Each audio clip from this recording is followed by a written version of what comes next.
अस्सलाम वालेकुम बच्चों, कैसे हैं आप सब लोग। उम्मीद करती हूँ ठीक ठाक होंगे और खैर खैरियत से होंगे। मेरा नाम है रिदा अहमद और आप मेरे साथ उर्दू पढ़ते हैं। तो बच्चों, आज हम आपकी किताब की एक बहुत ही मज़ेदार नज़म को पढ़ने जा रहे हैं। तो चलें अपनी नज़म का आगाज़ करते हैं। तो बच्चों, जो नज़म हम आज पढ़ने जा रहे हैं उसका नाम है पाकिस्तान। बच्चों, आप भी पाकिस्तानी हैं, मैं भी पाकिस्तानी हूँ। पाकिस्तान हमारा बहुत प्यारा मुल्क है। बच्चों, मैं आपको पाकिस्तान के बारे में कुछ चीज़ें बताना चाहूँगी। पाकिस्तान का मुकम्मल नाम इस्लामी जमहूरिया पाकिस्तान है। हमारे बानी पाकिस्तान कौन है? कायद-ए-आज़म मोहम्मद अली जिन्ना, जो दुनिया के बेहतरीन रहनुमाओं में शुमार होते हैं। डॉक्टर इल्लामा मोहम्मद इकबाल हमारे शायर मशरिक हैं, जो पूरी दुनिया में बेहतरीन शायरों में शुमार होते हैं। पाकिस्तान के 4 सूबे हैं और अल्लाह ताला ने पाकिस्तान को हर नेमत से नवाजा है। तो बच्चों, अपनी इस नज़म का आगाज़ करने से पहले एक दफ़ा हम शायर का नाम देख लेते हैं, डॉक्टर मोहम्मद सालेह ताहिर। बच्चों, किसी भी नज़म को पढ़ने से पहले शायर का नाम ज़रूर देखा करें और उसको अच्छे से याद रखना होता है आपने।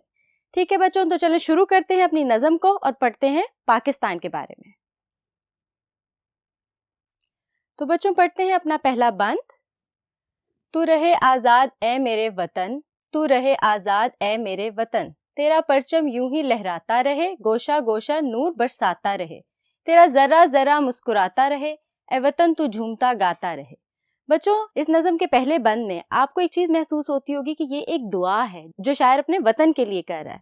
तो इस दुआ में सबसे ज़्यादा ज़रूरी बात क्या है कि हमारा मुल्क हर वक्त कामयाब और कामरान रहे, हर ज़रा मुस्कुराता रहे और कोना कोना नूर बरसाता रहे। तो बच्चों, किसी भी बंद की तशरीह से पहले हम क्या करते हैं? मुश्किल अल्फाज और उनके मायने, ताकि जब हम तशरीह करें तो हमें मुश्किल ना पेश आए। तो चलें सबसे पहले अपने अल्फाज मायने को देख लेते हैं। हमारा पहला लफ्ज़ है गोशा गोशा। बच्चों, गोशा गोशा का क्या मतलब है? कोना कोना, यानी पूरे मुल्क का हर कोना हंसता मुस्कुराता रहे और नूर बरसाता रहे। अगला लफ्ज़ देखते हैं, मुस्काता। बच्चों, मुस्काता का क्या मतलब होता है? मुस्कुराता, यानी मुस्काना मतलब मुस्कुराना। ठीक हो गया, आगे बढ़ते हैं। झूमता गाता मतलब खुश व खुर्रम, यानी जब आप बहुत खुश होते हैं तो आप झूमते हैं, गाते हैं, गुनगुनाते हैं। तो शायर अपने इस बंद में क्या कहता है कि मेरा मुल्क हर वक्त झूमता गाता रहे, यानी खुश व खुर्रम रहे, हर वक्त आज़ादी की हवाओं में सांस लेता रहे। तो बच्चों, ये तो थे मुश्किल अल्फाज और मायनी हमारे बंद नंबर 1 के। अब देखते हैं तशरीह के अहम नकात को। वतने अजीज तू आज़ाद रहे। सबसे पहली दुआ बच्चों जो हम अपने वतन के लिए करते हैं, जो शायर अपने वतन के लिए कर रहा है, वो क्या है? तू हमेशा आज़ाद रहे। बच्चों, गुलामी एक बहुत बुरी चीज होती है। तो बच्चों, शायर सबसे पहले जो दुआ मांग रहा है वो क्या है कि वतन तू हमेशा आज़ाद रहे, दोबारा कभी भी हम गुलामी की जंजीरों में जकड़े ना जाए। आगे बढ़ते हैं बच्चों। तेरा परचम लहराता रहे, यानी बच्चों आज़ाद मुल्कों के ही परचम लहराए जाते हैं। जो मुल्क गुलामी की जंजीरों में जकड़े होते हैं उनके परचम नहीं होते। तो शायर यहाँ पे भी दुआ क्या करता है कि तू हमेशा आज़ाद रहे और तेरा परचम हमेशा सरबुलंद रहे और लहराता रहे। आगे बढ़ते हैं बच्चों। तेरा हर कोना और हर ज़रा मुस्कुराता रहे, यानी पूरा मुल्क हर वक्त खुश व खुर्रम रहे, हर वक्त खुशहाली रहे, बदहाली ना हो और कोई भी ऐसा काम ना हो जिसकी वजह से पूरे मुल्क में किसी भी जगह कोई बदअमनी या बेसकूनी आए।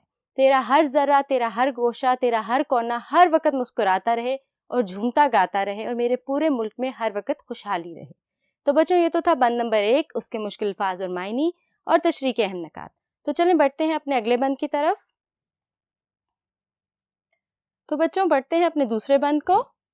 तू रहे आज़ाद ए मेरे वतन, तू रहे आज़ाद ए मेरे वतन, तेरे खेतों तेरे खलियानों की खैर, तेरे बागों तेरे मैदानों की खैर, तेरे शहरों तेरे ऐवानों की खैर, तेरे अजमत के निगहबानों की खैर।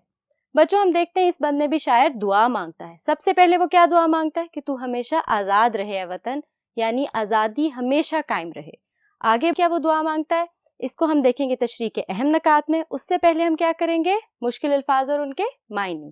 तो चलें अपना पहला लफ्ज़ देखते हैं, खलियान। बच्चों, खेत और खलियान एक ही लफ्ज़ है। तो खलियान का क्या मतलब है? खेत, यानी लहलहाते लहराते सरसब्ज़ खेत। ठीक हो गया बच्चों। अगला लफ्ज़ देखते हैं, ऐवान। बच्चों, आपने ऐवान का लफ्ज़ तो सुना होगा। ऐवान कहते हैं हुकूमती इदारे, जहाँ पे बैठ के हुकूमत के मुख्तलिफ मामला तय किए जाते हैं। आगे बढ़ते हैं बच्चों। अजमत, अजमत का क्या मतलब होता है? बड़ाई। अगला लफ्ज़ देखते हैं बच्चों, निगहबान। निगहबान का क्या मतलब होता है? मुहाफिज। तो चलें तशरीह के अहम नकात को देखते हैं। मुल्क अजीज की सलामती की दुआ। बच्चों, मैंने आपको पहले भी बताया ये पूरी नज़म एक दुआ है। تو اس بند میں شاعر کیا دعا مانگتا ہے؟ ملک عزیز کی سلامتی کی دعا، یعنی وہ آزاد تو رہے مگر صحیح سلامت بھی رہے۔ آگے بڑھتے ہیں بچوں۔ ملک عزیز قائم و دائم رہے، یعنی تا قیامت، جب تک دنیا ہے، جب تک قیامت نہیں آتی، ہمارا ملک قائم و دائم رہے اور ہمیشہ کامیابی اور کامرانی کے راستے پہ رواں رہے۔ آگے بڑھتے ہیں بچوں۔ سرحدوں کے محافظوں کی خیر۔ بچوں شاعر اس پورے بند میں خیر مانگتا ہے، سرحدوں کے محافظوں کی خیر، ایوانوں کی خیر، کھیتوں کی خیر، کھلیانوں کی خیر۔ اب سرحدوں کے محافظ کون ہیں؟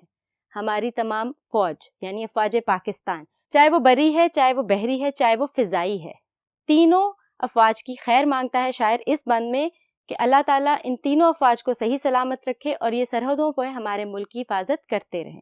بچوں یہ تو تھا بند نمبر 2، اس کے مشکل الفاظ اور معنی اور تشریح کے اہم نکات۔ تو چلیں بچوں بڑھتے ہیں اپنے آخری بند نمبر 3 کی طرف۔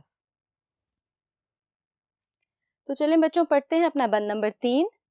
تو رہے آزاد اے میرے وطن، تو رہے آزاد اے میرے وطن، تو رہے ہر دم سرفراز اے میرے وطن، تو رہے عالم سے ممتاز اے وطن، تو رہے محو تگ و تاز اے وطن، سرخرو ہوں تیرے شہباز اے وطن، تو رہے آزاد اے میرے وطن، تو رہے آزاد اے میرے وطن، تو رہے آزاد اے میرے وطن۔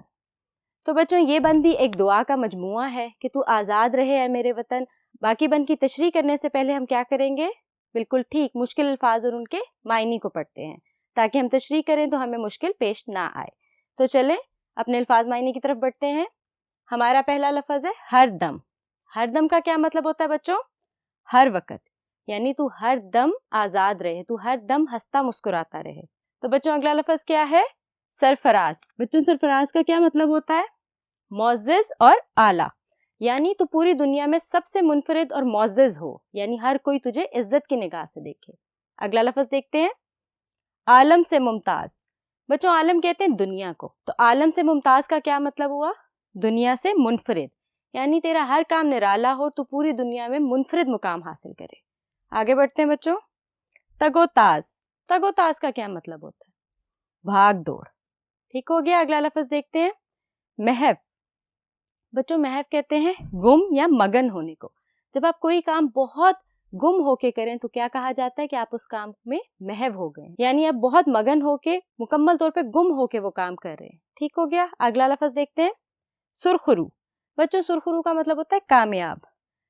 شاعر اپنے ملک کے لیے کیا دعا مانگتا ہے کہ تو دنیا کے ہر میدان میں ہمیشہ سرخرو ہو۔ تو بچوں یہ تو تھے مشکل الفاظ اور ان کے معنی۔ تو چلیں بڑھتے ہیں تشریح کے اہم نکات کی طرف۔ تو بچوں ہم اب پڑھتے ہیں تشریح کے اہم نکات کو۔ وطن عزیز دنیا میں منفرد رہے، یعنی ہمارا وطن اتنی ترقی کرے، اتنی ترقی اور اتنی خوشحالی پائے کہ دنیا میں ایک منفرد مقام حاصل ہو اور ہمیشہ الگ تھلگ نظر آئے۔ آگے بڑھتے ہیں بچوں۔ سرخرو رہیں تیرے شہباز۔ بچوں اس لائن کا کیا مطلب تھا؟ اس کا مطلب ہے تیرے شہباز، مطلب وہ محافظ جو سرحدوں پہ ہماری حفاظت کریں، وہ ہمیشہ دنیا میں الگ نام سے پہچانے جائیں اور ان کی عزت ہو۔ آگے بڑھتے ہیں بچوں۔ وطن عزیز ہمیشہ ترقی کی راہ پر گامزن رہے، یعنی ہمارا وطن اتنی ترقی کرے، اتنی زیادہ ترقی کرے کہ وہ ترقی کی راہ پر گامزن رہے اور منفرد نام سے پہچانا جائے۔ یہ تو تھی ہماری نظم پاکستان، جس کے تینوں بند، ان کے مشکل الفاظ اور معنی اور تشریح کے اہم نکات میں نے آپ کو بتائے۔ تو بچوں ختم ہوتی ہے ہماری نظم پاکستان۔ مجھے یقین ہے آپ کو بہت اچھے سے سمجھ آئی ہوگی اور آپ تشریح کو بہت اچھے سے اب حل کر لیں گے۔ مجھے دیں اجازت، حاضر ہوں گی حصہ مشق کے ساتھ۔ تب تک کے لیے اللہ حافظ۔